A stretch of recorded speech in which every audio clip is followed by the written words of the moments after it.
En ce mois de mars, nous avons déjà 4 personnes portées disparues dans la communauté africaine, que ce soit en Allemagne ou en France, et ça devient déjà très préoccupant. En Allemagne, nous avons le cas de Joël Kam, âgé de 25 ans et résident dans la ville de Francfort en Allemagne, qui est porté disparu depuis près d'une semaine maintenant. Il a été aperçu pour la dernière fois dans la ville de Darmstadt, plus précisément à Gresheim. Voici une affiche de sa disparition avec les différents numéros. Bien vouloir la partager, s'il vous plaît. Certains de ses proches disent qu'il est entré dans une église et depuis ce temps-là, on ne le reconnaît plus. Il a beaucoup changé.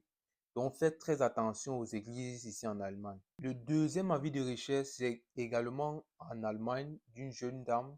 Je ne sais pas quel âge elle a exactement, qui a été aperçue pour la dernière fois dans la ville de Karlsruhe et de Stuttgart en Allemagne. Voici également la fiche de sa disparition avec les différents contacts.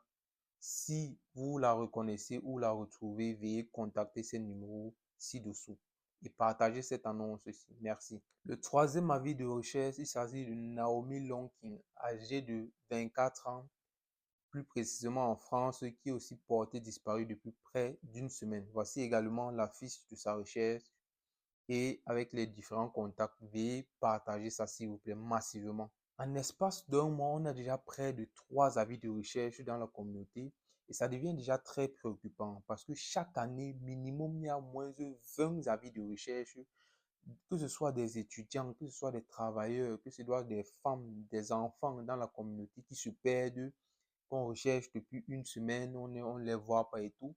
On ne sait pas à quoi est-ce que c'est dû exactement. On ne sait pas s'ils sont atteints des problèmes psychologiques, mentaux, ou c'est le stress, ou c'est la dépression, ou on les a kidnappés. Franchement, ça devient déjà un cas très préoccupant. Et il faut vraiment qu'on essaie de savoir qu'est-ce qui se passe exactement. Pourquoi est-ce qu'on a constamment des cas d'avis de recherche dans la communauté? On ne sait pas ce qui se passe exactement. Donc, s'il vous plaît, partagez cette vidéo et on se voit la prochaine pour une nouvelle vidéo. Peace out.